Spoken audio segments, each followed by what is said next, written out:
देवेंद्र फडणवीस हे जेव्हा विधानभवनात बाईकवरून जात होते तेव्हा संपूर्ण रस्ता अडवण्यात आला होता। भाजपच्या नेत्यांनी या ढोंगी प्रवृत्तीतून आता बाहेर पडायला हवं अशी टीका संजय राऊतांनी केली आहे।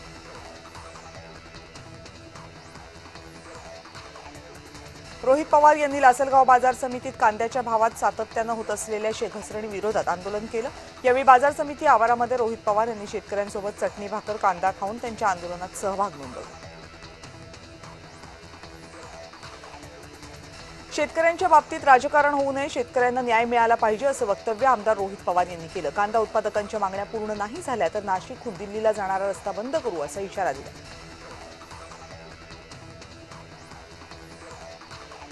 राज्य मंत्रिमंडळाच्या बैठकीसह इतर महत्त्वाच्या बैठकांसाठी राज्य सरकारनं नवा निर्णय घेतलाय। मुंबई बाहेरील मंत्री आता मंत्रिमंडळ बैठक आणि इतर महत्त्वाच्या बैठकांना ऑनलाईन उपस्थिती लावतील। विश्वसनीय सूत्रांची ही माहिती आहे।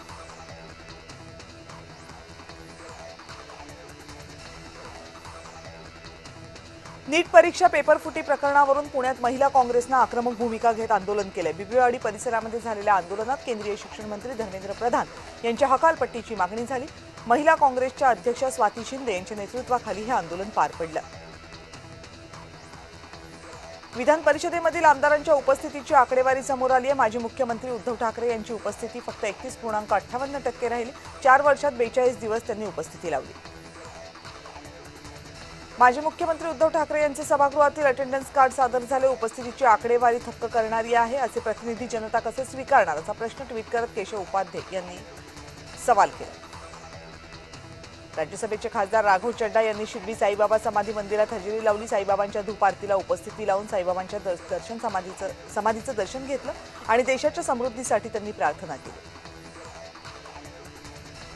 कांदा उत्पादकांसाठी ठाकरे गटानं समृद्धी महामार्गावर चक्काजाम आंदोलन केलं। अंबादास दानवे यांच्या नेतृत्वाखाली आंदोलन करण्यात आलं। कांद्याला हमीभाव, निर्यात बंदी हटवणं आणि शेतकऱ्यांना तातडीची आर्थिक मदत देण्याची मागणी आंदोलकांनी केली।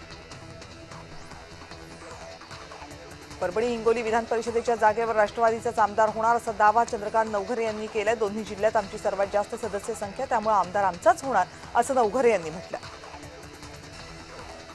जळगाव कृषी उत्पन्न बाजार समितीच्या सभापती पदासाठी निवड प्रक्रिया पार पडणार आहे। नव्या सभापतीपदी कोणाची निवड होणार याकडे लक्ष्मण पाटील, मनोज चौधरी यांच्यात मुख्य शर्यत असल्याचं दिसतंय। आमदार सदाभाऊ खोत यांनी सरकारला घरचा आहेर दिलाय। राजू शेट्टींच्या आंदोलनाला समर्थन देत खोतांनी सरकारवर टीका केली। आंदोलनात राजू शेट्टी यांना फरफटत नेल्याची घटना घडली, त्यावर शेतकरी आंदोलकांना सन्मानपूर्वक वागणूक मिळत नाही असं म्हणत खोतांनी टीका केली। पंतप्रधानांच्या आवाहनाला प्रतिसाद देत आमदारांनी थेट घोडागाडीमधून प्रवास केला। आमदार गोपीचंद पडळकर, सदाभाऊ खोत यांनी घोडागाडीमधून प्रवास करत सभास्थळ गाठलं। आमदारांना चक्क घोडागाडीतून प्रवास करताना पाहून सांगलीकरांनाही आश्चर्य वाटलं।